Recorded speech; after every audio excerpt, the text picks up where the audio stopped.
తాను పట్టిన కుందేలకు మూడే కాళ్లన్నాడట వెనకటికొకడు. అచ్చం అలాగే ఉంది అమెరికా అధ్యక్షుడు ట్రంప్ పరిస్థితి. ఎన్నికై 3 నెలలు కూడా పూర్తి కాలేదు, అప్పుడే మరో టర్మ్ అధ్యక్షుడినవుతానంటూ కోతలు కోసేస్తున్నాడు. అంతేకాదు అందుకు సంబంధించిన చట్టాలను సవరించాల్సిందిగా అధికారులకు న్యాయ విభాగానికి చెప్పేశాడు.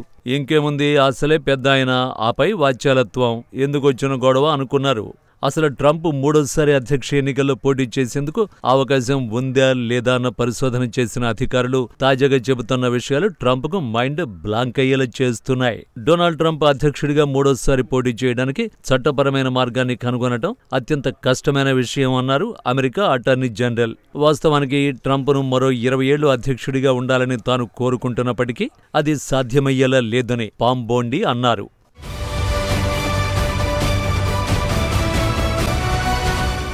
సెకండ్ టర్మ్ అయ్యాక ట్రంప్ పదవి నుంచి తప్పుకోవలసిందేనని, దాంతో మూడో ముచ్చట ఉండబోదని తాను బలంగా నమ్ముతున్నానని ఆమె చెప్పారు. ఫ్రాంక్లిన్ రూజ్వెల్ట్ వైట్ 4వ టర్మ్ ప్రారంభించిన కొద్ది రోజులకే మరణించడంతో నాటి అధికార విపక్షాలు అధ్యక్ష పదవిపై 2 టర్ముల పరిమితిని చట్టబద్ధం చేశాయి. 1947లో అమెరికా రాజ్యాంగాన్ని సవరించారు. అయితే ఇప్పుడు ట్రంప్ మూడోసారి అమెరికా అధ్యక్షుడు కావాలంటే రాజ్యాంగ సవరణలు అవసరం.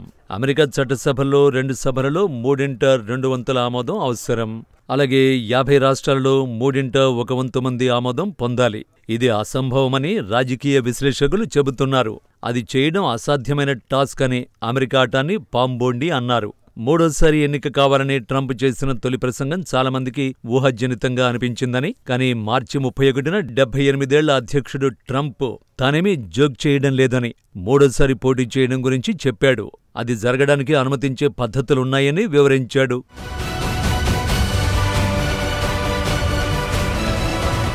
అయితే ఫ్లోరిడా మాజీ అటార్నీ జనరల్ బోండి చేసిన వ్యాఖ్యలు చట్టబద్ధంగా మూడోసారి పదవీకాలం కొనసాగడం కష్టం గురించి చాలామంది రాజ్యాంగ పండితుల అభిప్రాయంతో ఏకీభవిస్తున్నట్టు తాజాగా అమెరికా అటార్నీ జనరల్ సైతం తేల్చేసింది. కానీ అత్యున్నత చట్టం అమలు కార్యాలయానికి ప్రాతినిధ్యం వహిస్తున్న ఆమె ట్రంప్ విధేయురాలిగా ఉన్నప్పటికీ ఆమె భవిష్యత్తులో ఎదురయ్యే అనేక చిక్కుముడుల గురించి క్లారిటీ ఇచ్చారు.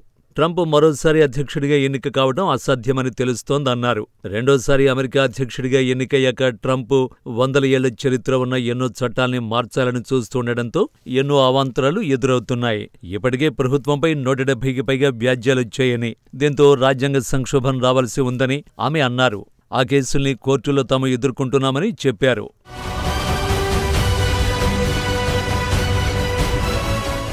డిసెంబర్ 4, 2024న న్యూయార్క్లో ఆరోగ్య బీమా ఎగ్జిక్యూటివ్ బ్రయాన్ థామ్సన్ హత్యకు పాల్పడిన లూయిగే మ్యాంగియోన్ కేసులో మరణశిక్ష విధించాలనే పరిపాలన నిర్ణయాన్ని బోండి సమర్థించారు. అధ్యక్షుడి ఆదేశం చాలా స్పష్టంగా ఉందని, సాధ్యమైనప్పుడల్లా మనం మరణశిక్షను కోరాలని ఆమె అన్నారు. డైవర్సిటీ, ఈక్విటీ, ఇంక్లూజన్తో కూడిన DEI గ్రాంట్లను స్తంభింపజేయడానికి విద్యాశాఖ తీసుకున్న చర్యపై వివాదంలో సుప్రీంకోర్టు నిర్ణయంపై ఆమె హర్షం వ్యక్తం చేశారు. ఉపాధ్యాయ శిక్షణ, వృత్తిపరమైన అభివృద్ధి కోసం ఉద్దేశించిన 64 మిలియన్లు స్తంభింపజేయడం ద్వారా తమ ప్రభుత్వ విధానాలకు కోర్టుల నుంచి కూడా మద్దతు వస్తోందని ఆమె చెప్పారు. ట్రంప్ నిర్ణయాలను పూర్తి స్థాయిలో అమలు చేసే దిశగా తాము పనిచేస్తున్నామని చెప్పారు. తాజా విజయం ఎంతో గొప్పదని బోండి అన్నారు. ప్రతిరోజు తాము పోరాడుతూనే ఉంటామన్నారు.